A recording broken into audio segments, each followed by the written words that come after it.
엘리베이터를 타면요, 누구나 그 엘리베이터를 공짜로 탑니다.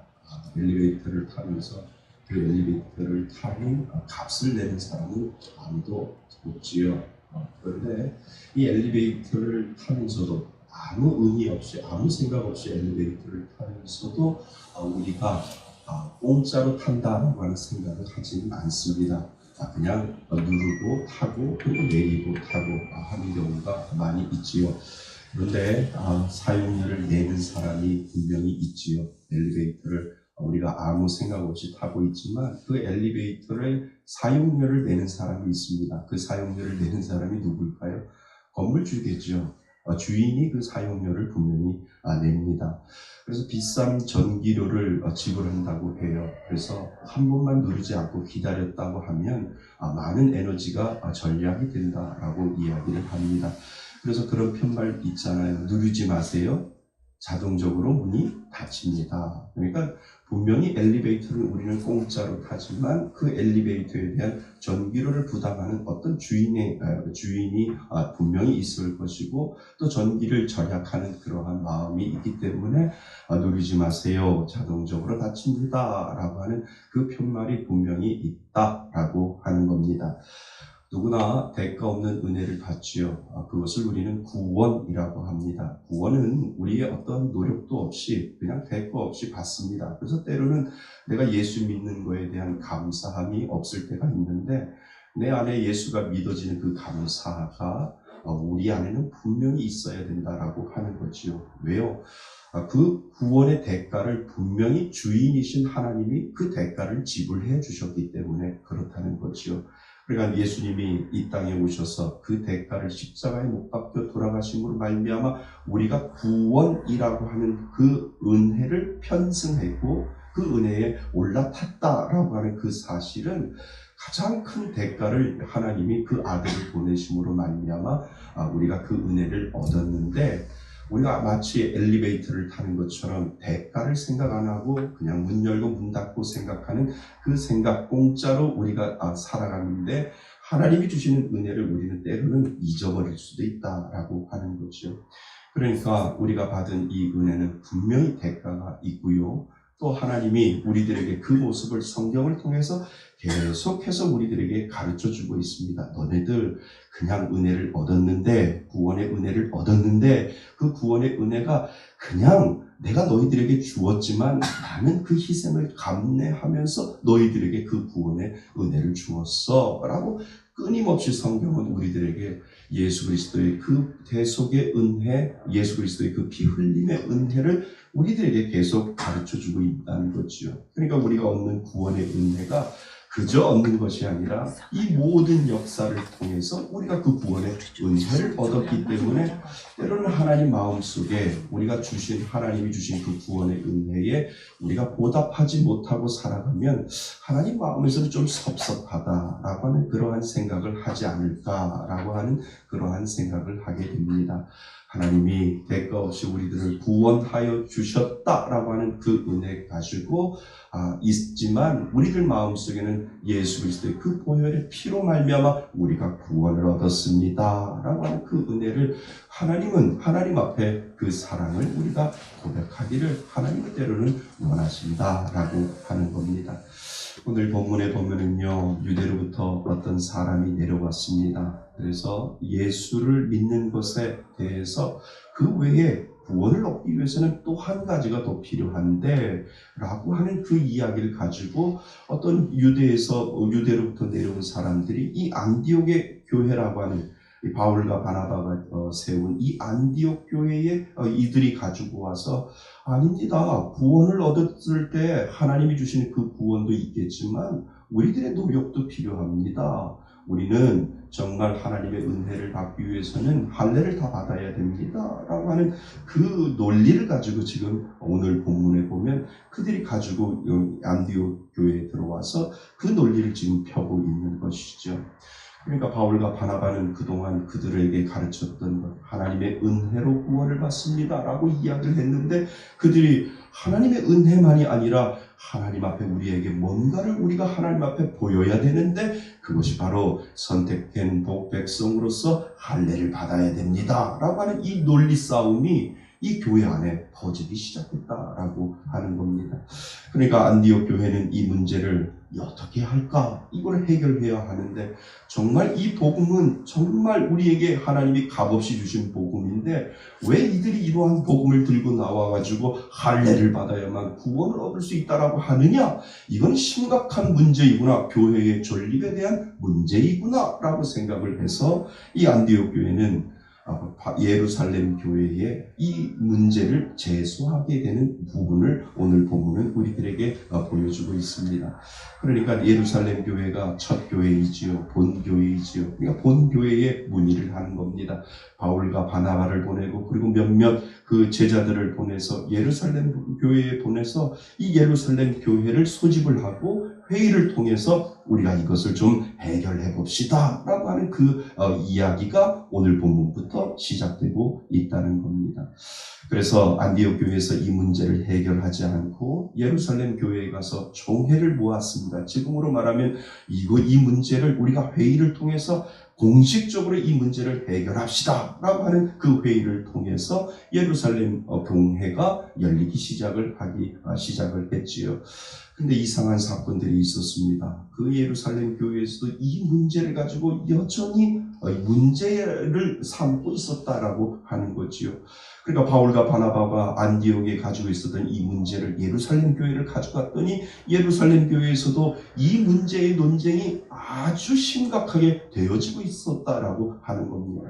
그러니까 예수를 믿는 것이 하나님이 그냥 주시는 은혜로만 끝나는 것이 아니라 당신네들 정말 예수 믿으려면 하나님 앞에 뭔가 보여야 되는데 그 보이는 것이 할례를 받아야 됩니다 라고 하는 그 논쟁도 예루살렘 교회에서 그대로 있었다라고 하는 겁니다.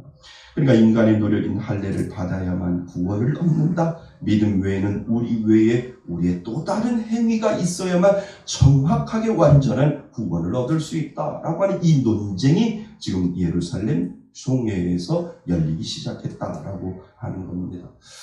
근데 만약에 이 구원에 하나님의 은혜만, 전적인 하나님의 은혜가 없이 우리들의 구원에 어떤 행위가 들어간다면 여러분들은 어떻게 생각을 하세요? 구원을 얻기 위해서는 우리 하나님의 은혜도 필요하지만 구원을 얻기 위해서는 우리의 노력도 필요합니다 라고 하는 그 논리가 여러분들은 어떻게 생각하시는지 저는 좀 묻고 싶습니다.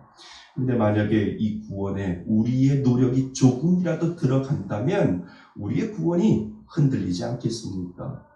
우리의 구원이라고 하는 것은 전적으로 하나님이 주신 은혜로 되어 있다라고 성경은 이야기를 하고 있는데 그래도 우리가 조금 노력을 해야 되지 않습니까? 오늘 이 사람들이 이야기한 것처럼 나는 믿는 사람처럼 할례를 받아야 내가 어떠한 노력이 좀 있어야만 내가 그래도 구원을 받을 수 있지 않겠습니까? 라고 하는 이 논리가 여러분들은 어떻게 생각하느냐라고 하는 겁니다.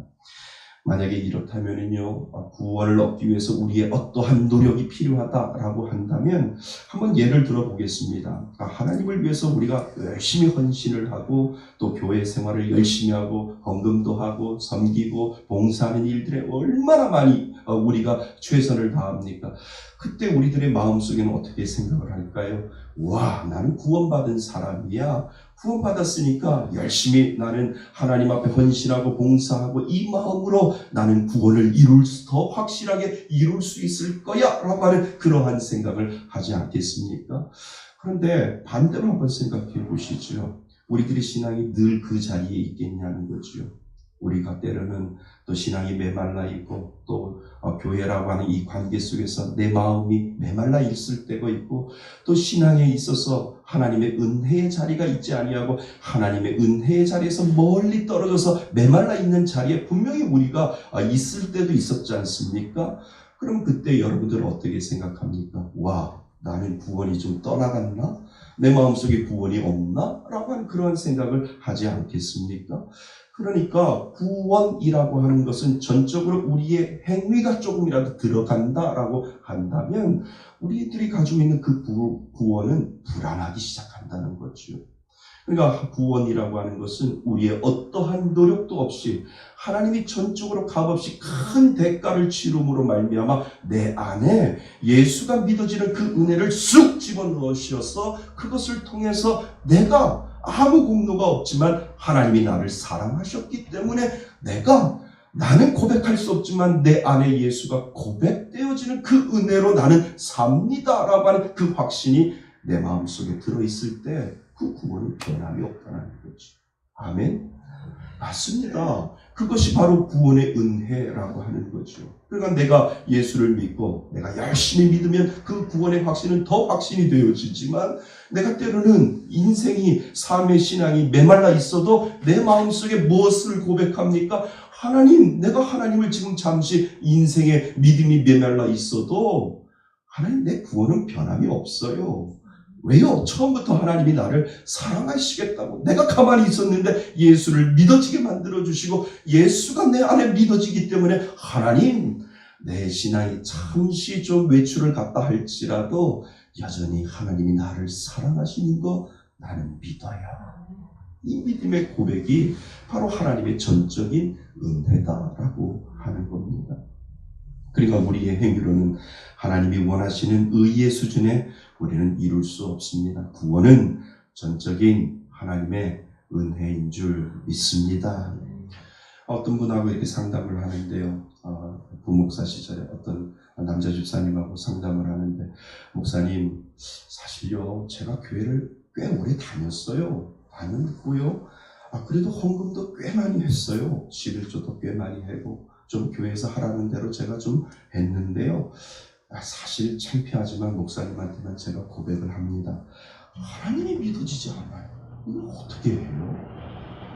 목사님 아주 사람들이 저한테 얘기를 해서 가끔 집사람한테도 얘기를 하고 다른 분들한테도 이렇게 이야기를 했더니 하나님을 열심히 믿으려면 교회 열심히 다니셔야 되고요. 교회에 빠지지 않으면 안 되고요. 그리고요 열심히 봉사하시고 헌금하시고 하나님 앞에 열심히 좀 날려보세요.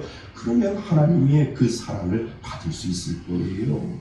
그래서 목사님 저 주차연도 하고요. 주일날에는 아침 일찍 와가지고 저녁 늦게까지 제가 이렇게 봉사를 했는데도 사실 제 마음속에 하나님이 믿어지는 거예요. 모르겠어요. 어떻게 해야 하지요? 라고 하는 그 상담을 저에게 그렇게 이야기를 합니다. 그래서 그분과 함께 이렇게 상담 중에 마음속에 기도하는 중에 이런 마음이 생기는 겁니다. 집사님 그러지 마시고요. 어떤 봉사하고 헌신하고 이런 거 나중에 필요할 수도 있어요.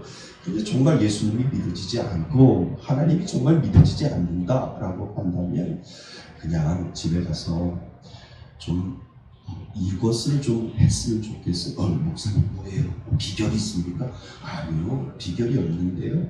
혹시 하나님이 불쌍히 여겨주셔서 우리 집사님 마음에 하나님의 은혜가 다가올 수도 있을 것 같아서 제가 이 조언을 드립니다. 라고 했더니 무슨 방법인 줄 알고 목사님 그 방법 좀 가르쳐주세요 라고 이야기를 해요. 그래서 집사님 딴 거 없어요.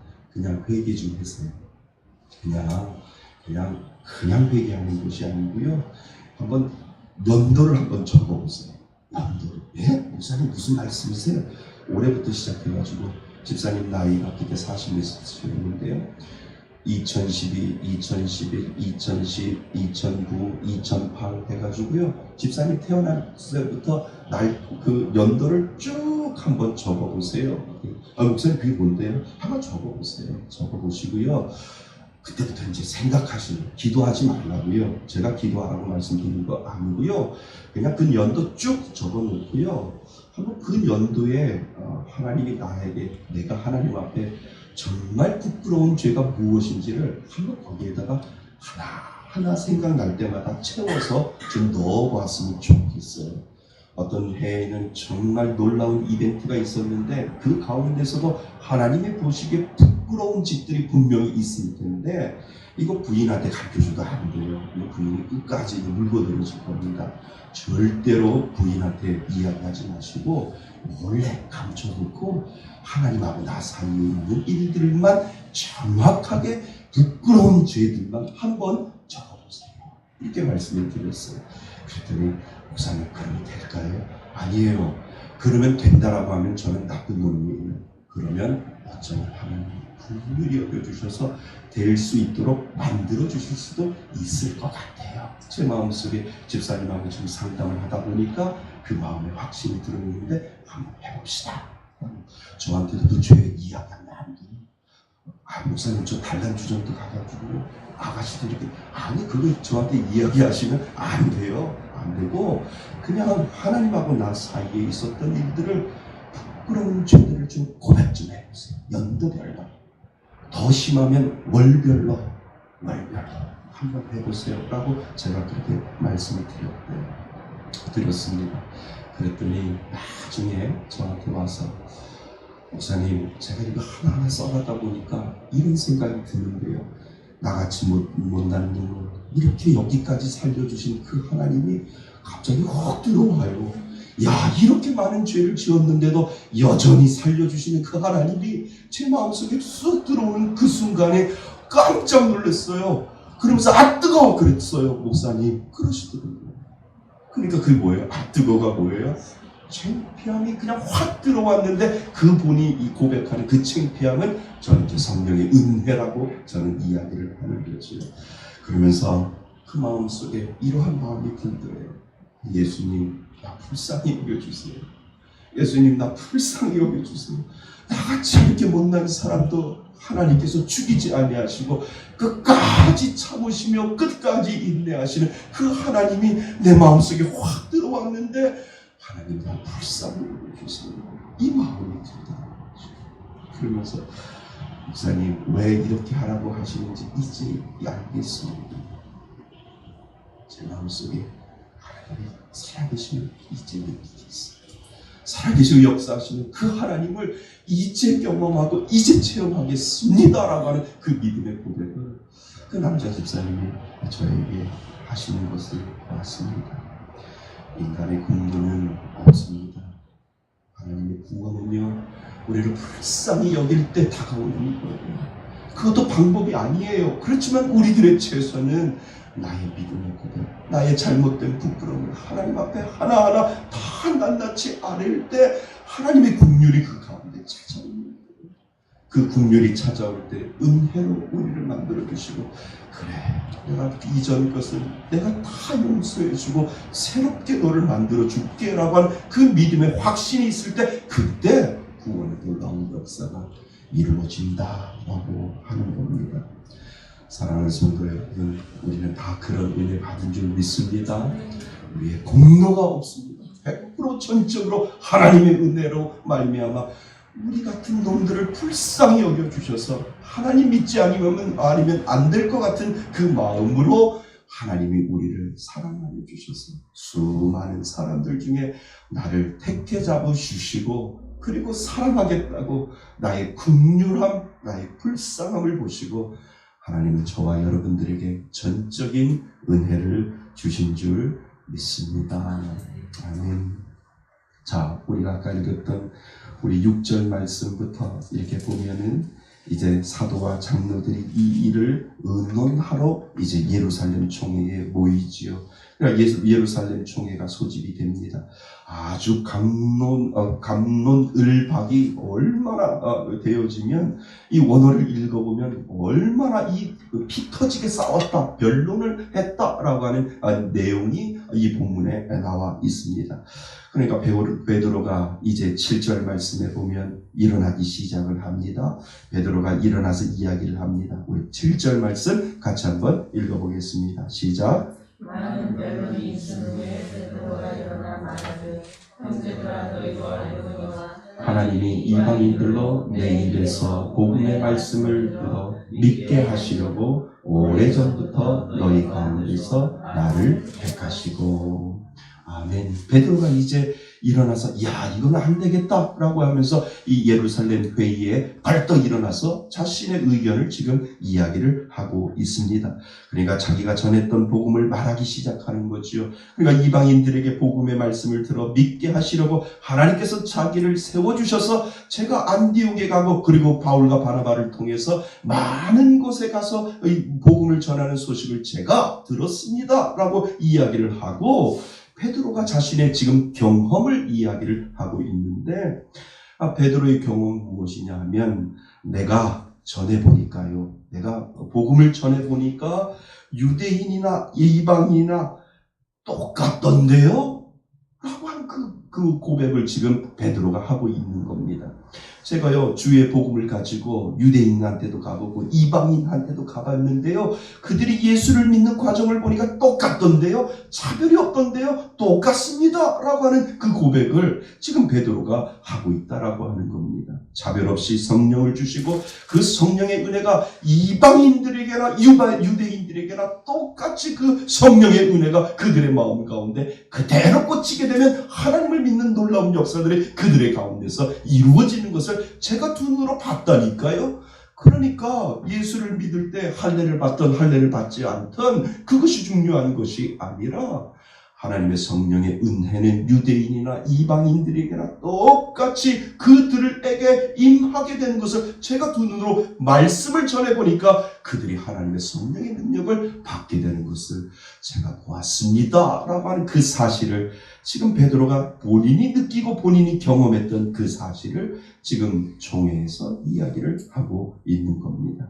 내가 두 눈으로 보았는데 복음에서는 차별이 없고 빈부 귀천이나 남녀노소와 같은 자격 조건이 필요 없이 그냥 예수 그리스도를 복음을 전할 때마다 성령의 은혜가 그들의 마음속에 꿰뚫고 들어가면 그들이 변화되어 하나님을 믿는 것을 제가 두 눈으로 보았습니다 라고 하는 이 믿음의 고백을 베드로가 하고 있는 것이죠. 그러니까 차별이 없습니다. 빈부 귀천이 없습니다. 누구나 하나님이 원하시는 자, 하나님이 선택하는 자에게는 놀라운 복음의 은혜가 있습니다 라고 하는 그 사실을 베드로는 이야기를 하고 있는 겁니다.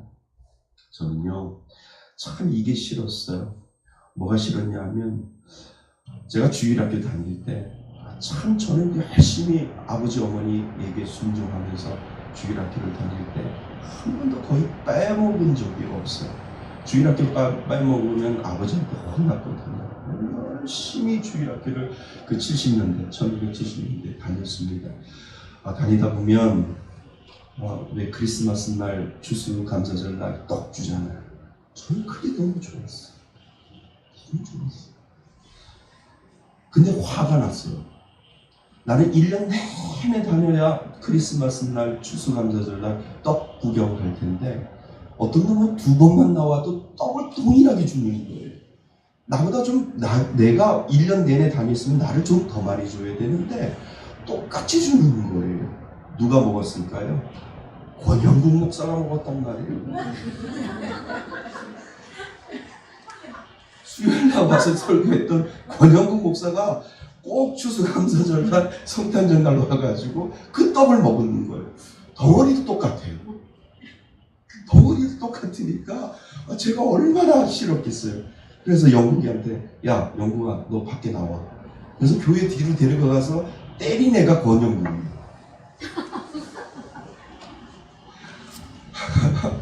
너는 맨날 먹을 때 되면 오냐? 나는 맨날 1년 내내 왔는데 너는 먹을 때만 되면 오냐? 그래가지고 제가 권영국 목사를 진짜 많이 때렸어요. 정말 제가 나쁜 놈이죠. 그죠? 맨날 때렸어요. 그래서 어느 날 권영국 목사한테 너 나한테 맞은 거 기억나냐? 그랬더니 기억난대요. 너한테 얼마나 많이 맞았으면 내가 이렇게 목사가 됐냐 그러더라고요.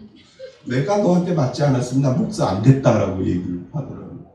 그러니까 그때만 해도 우리 주일학교 선생님이 동일하게 떡을 줬어요. 그러니까 1년 내내 다닌 저나 2번 나온 그 권영국 목사님과 똑같이 사랑하고 똑같이 은혜 주고 똑같이 섬기는 그 선생님이 그 사랑 때문에 저도 목사가 되었고 동일하게 우리 권영국 목사도 목사가 됐다고 합니다. 그러니까 하나님이 우리에게 주셨던 그 참 빈부의 격차가 없죠. 그러니까 교회는 이런 빈부의 격차를 만들어주면 안 되고 차별을 만들어주면 안 된다라고 합니다. 우리 얼마 전에 오셨던 이동성 성도님 아세요? 우리 교회 등록하셨잖아요. 등록했고 지금 이제 빵에 가 있죠. 빵에 가 있어서 언제 나올지는 몰라요. 그래서 제가 그 대문 앞에다가 그렇게 적어놨어요. 힘들지요? 언제라도 교회 찾아오세요. 제가 도와드릴게요. 그래서 말씀수교회 김기성 목사 이렇게 해가지고 다시 거기다가 붙여놨어요. 지금 일이 있어가지고 지금 감옥에 가 있을 텐데 언젠가 나오겠죠. 그러면 나오면 그 쌓인 그 우편물과 수많은 그 잡동사니들이 그 집 안에 있을 텐데 그분이 그것을 듣고 그것을 보고 우리 교회에 와서 다시 와서 또 믿음 생활해서 처음에 오실 때 저희들 힘들었잖아요. 냄새가 옷에서 나오는 냄새, 또 담배 냄새, 수많은 냄새들이 그 안에서 나왔지만 그래도 하나님은 그 영혼의 무게는 똑같다라고 하는 거예요. 하나님 보시기에 그 영혼의 무게는 똑같아서 우리가 판단하는 것이 아니라 하나님이 그 영혼을 우리 교회로 보내주셨고 우리 교회에서 생활할 수 있도록 하나님께서 만들어 주셨다면 우리는 빈부의 격차나 우리가 차별을 두는 것은 우리의 죄다라고 하는 겁니다. 그래서 우리가 그분이 이제 깜빵에서 몇 개월을 살지 모르지만 나오면 저를 찾아오세요. 제가 도와드릴게요. 라고 제가 메시지를 그렇게 남겨놓았는데 사랑하는 성도 여러분, 그렇습니다. 구원에는 차별이 없습니다. 베드로가 지금 이야기하는 것이 바로 그거예요. 이방인이나 유대인이나 하나님이 사랑하겠다고 작정한 사람은 끝까지 하나님이 그 구원의 견인을 통하여 구원의 반열 위에 세우겠다라고 하는 그 하나님의 작정이 거기에 있는 줄 믿습니다. 자, 우리가 아까 읽었던 10절 말씀, 11절 말씀 같이 한번 읽어보겠습니다. 시작. 그런데 지금 너희가 어찌하여 하나님을 시험하여 우리 조상과 우리도 능히 내지 못하던 멍에를 제자들의 목에 두려느냐. 그러나 우리는 그들이 우리와 동일하게 주 예수의 은혜로 구원받은 줄을 믿노라 하니라. 아멘. 그러니까 베드로가 이제 결론을 내려주는 겁니다. 베드로는 다른 복음을 절대 반대한다라고 하는 거지요. 하나님의 전적인 은혜가 아니고서는 구원의 은혜가 없는데 우리도 능히 매지 못하는 이 멍에를 왜 이방인들에게 매게 하려고 하느냐. 이것은 잘못된 복음이고 이것은 다른 복음이다 라고 정확하게 지금 베드로가 설명을 하고 있다라고 하는 겁니다.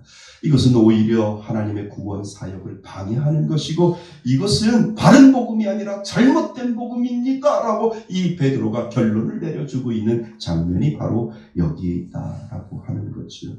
그러니까 믿음이라는 것도 하나님이 주신 선물인 줄 믿습니다. 하나님이 나에게 이 믿을 수밖에 없는 그 은혜, 그 마음을 주신 것도 하나님의 선물이다라고 하는 거죠. 요즘 신방을 다니면서요, 오히려 제가 은혜 받는 것 같아요. 신방을 다니면서 참 삶의 고백, 신앙의 간증을 이렇게 들어보면 야, 하나님 내가 부끄럽습니다. 이렇게 우리 성도님들 잘 열심히 신앙을 지키고 열심히 신앙대로 살려고 하는 그 모습을 보니까 제가 너무 감사합니다. 제가 너무 부끄럽습니다. 이렇게 하나님 앞에 기도를 하게 됩니다. 그분 어떤 집사님 말씀도 어느 날 마음속에 그냥 누구의 전도도 안 하고 누구의 전도도 생각을 안 하고 그냥 어느 날 마음속에 그냥 교회 가고 싶다라고 하는 그런 생각이 들더래요. 그래서 교회를 갔대요. 남편분하고 아이하고 교회를 갔는데 그때부터 신앙생활을 시작을 한 거죠. 그런데 예수님을 아무리 생각을 해도 내 마음속에 그렇게 교회는 가고 싶었고 또 교회 가서 예배를 드렸는데도 그렇게 감동함이 없었대요. 그래서 마음속에 사람이 하나님을 아버지라고 부르는 사람들을 보면 이해가 안 됐다는 거죠. 어떻게 하나님을 아버지라고 저렇게 쉽게 부를 수 있을까? 마음속에 그러한 생각도 들고, 사람들은 예수 영화를 보면 눈물을 흘리고 막 그러는데 본인은 왜 눈물이 나오는지 모르겠다라고 이야기를 하는 거죠.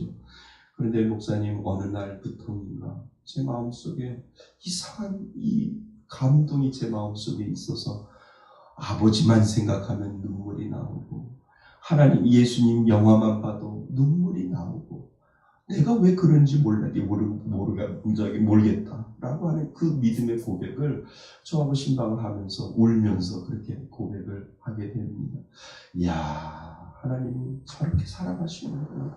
하나님이 내 마음속을 움직여주시고, 그 마음속을 움직임으로 말미암아 메말라 있던 심령을 계속해서 터치하시고, 성령의 은혜로 그 마음을 터치하여 주셔서 울지 말 것까지도 하나님께서 그것을 눈물로, 감동으로 만들어주시는 그 하나님의 은혜가 그 마음속에, 그 집사님 마음속에 있었다라고 하는 거지요. 그래서 정말 우리는요, 은혜 아니면 살아갈 수 없습니다. 정말 이 자리에 은혜가 없으면은요, 우리는 이 자리에 없었을 것이고, 우리는 믿지 못하고 정말 세상에서 그냥 즐기는 대로 세상에서 우리가 살아갈 수밖에 없는 그러한 존재인데, 하나님이 우리를 찾아오셔서 우리의 하나님의 자녀로 만들어주시고, 다른 사람들은 울면 미쳤다라고 하지만 나는 그것에 감동하여 울 수 있도록 하나님께서 만들어주신 그 감동함의 은혜의 하나님, 그 하나님이 바로 저와 여러분들의 하나님이신 줄 믿습니다. 그래서 나는 하나님의 은혜만으로 구원받았다라고 하는 그 믿음의 확신을 오늘도 할 수 있기를 바랍니다. 그리고요, 여러분들 가족, 자녀들 생각하면서 하나님 불쌍히 여겨주세요.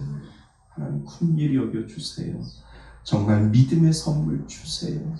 정말 노력해서 내가 할 수 있는 것은 하나님의 그 선물, 믿음이라고 하는 선물이 우리 자녀에게도 오고, 우리 남편에게도 오고, 우리 남편을 통해서 하나님 정말 어떠한 상황을 만들어 놓고, 어떠한 환경을 만들어 놓고, 어떠한 조건을 만들어 놓는다 할지라도 하나님 그 상황과 조건과 환경 속에서 하나님의 선물이 쑥 들어가게 좀 해주세요. 하나님의 은혜가 쑥 들어가게 하여 주셔서 내 노력과 내 행위로 되어지는 것이 아니라 하나님의 능력과 하나님의 행위로, 하나님의 은혜로, 어느 날 갑자기 우리 교회 가자, 어느 날 갑자기 나 교회 가서 예배 드리고 싶은데, 어느 날 갑자기 나 기도하고 싶은데, 어느 날 갑자기 나는 예수 믿고 싶어, 당신이 믿는 하나님 나도 믿고 싶어 라고 하는 그 믿음의 고백을 할 수 있도록 해주세요.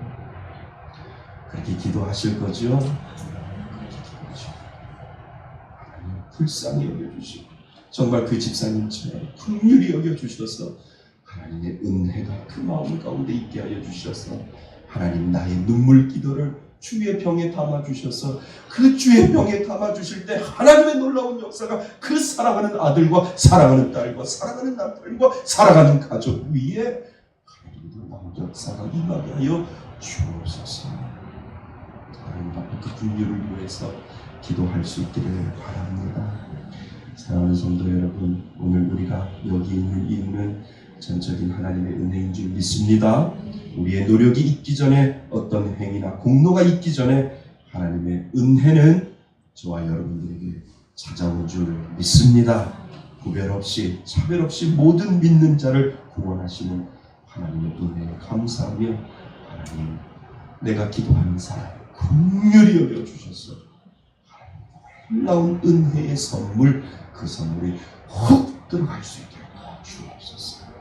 기도할 수 있기를 바랍니다. 그 은혜로 살아가시는 저와 여러분이 되시기를 주님의 이름으로 축원드립니다. 아멘.